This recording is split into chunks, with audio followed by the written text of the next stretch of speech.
Oh my god, I have no clue where we're at. I've been flying for 3 hours in this same stinking direction. I don't have a GPS. I don't have ForeFlight brought up on here. All I see is mountains. That could be Area 51 for all I know, Helen. I have no clue. It's just desert and more desert, Helen. Helen? Helen? Oh my god, we lost Helen. Good morning, all my beautiful little minions in XPLANE land. Today, I'm going to show you how to do triangulation with VORs. What if you don't have a GPS, the handy dandy Jeepus that you can hit the direct to button and you get a direct to route from point A to point B with this nice little line to follow the entire way and an autopilot to do all the thinking for you? What if your airplane doesn't have anything like that?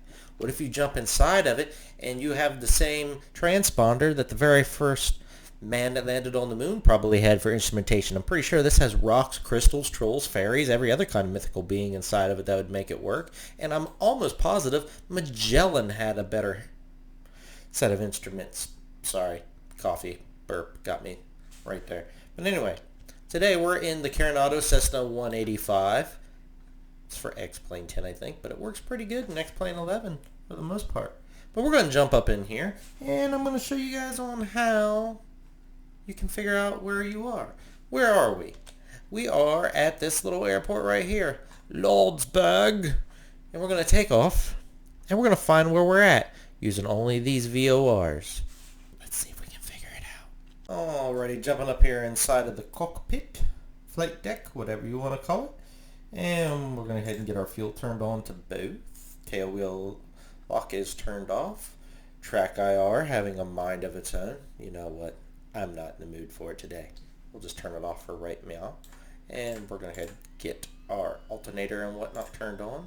Going to turn down these volumes so you guys can actually hear what in the world I'm saying. We need a beacon on. Props all the way full forward. Get that going. Crack in a little bit. And start her up. After it gets running, give it another little click to put it back on both. Otherwise, it just sits there and the starter keeps engaging.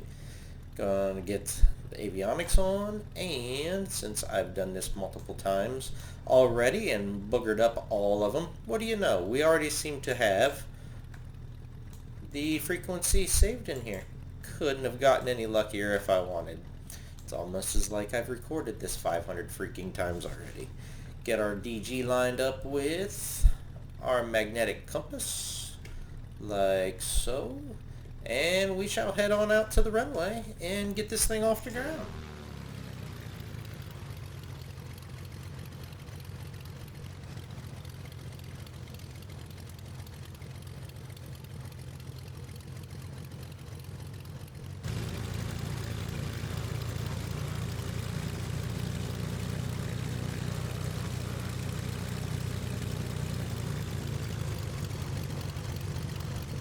Rolling out here onto the runway, and we're going to do an intersection runway. We don't really need this entire runway to get off the ground.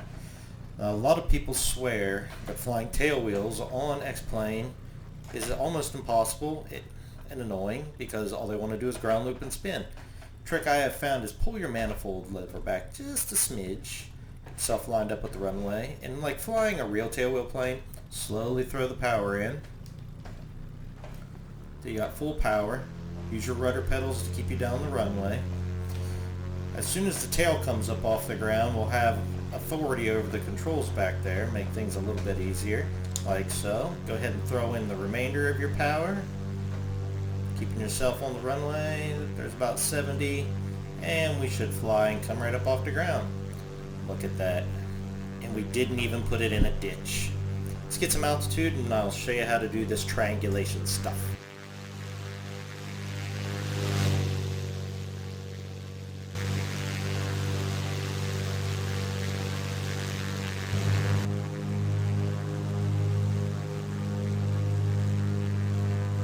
Alright, we're up here around 8,000 feet. For the most part, I got us trimmed out. So let's figure out exactly where we're at now. I could look out, see there's a lake over there, come back over here, bring up the map and be like, okay, the lake's off to the right, I should be over here somewhere.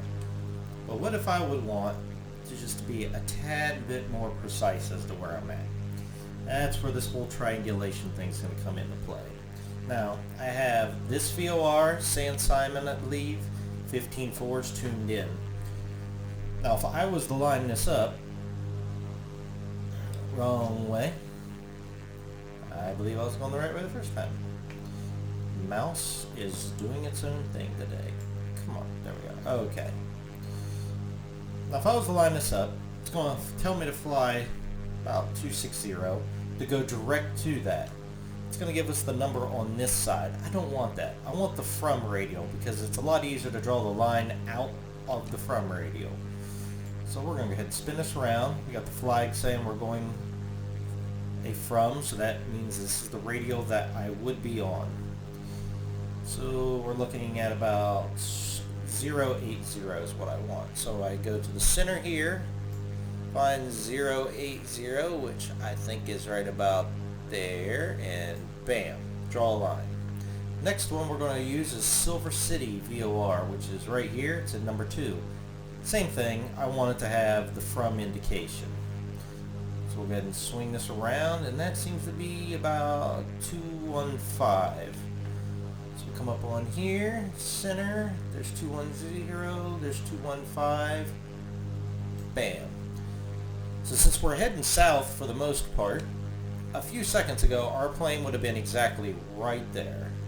We're probably around in here more. As you can see, we're already swinging these around, so if I was to bring this back, around in there, yeah, for the most part it'd be close to the same. But this gives you a general idea where you're at when you don't have a GPS. Tune in closest VORs, your from radials. Like I said, from the from radial, it's easier to draw the line out here because with the 2, it gave us the number on this side of the VOR, which is okay, but you're going to end up drawing your line away. You'd have to draw the reciprocal down to the other side. With the from, it's a lot easier. Plus it shows which radial you are actually on. Hope this helps you kiddos out with figuring out where you are and getting you away from the old mean GPS. You don't need that. No.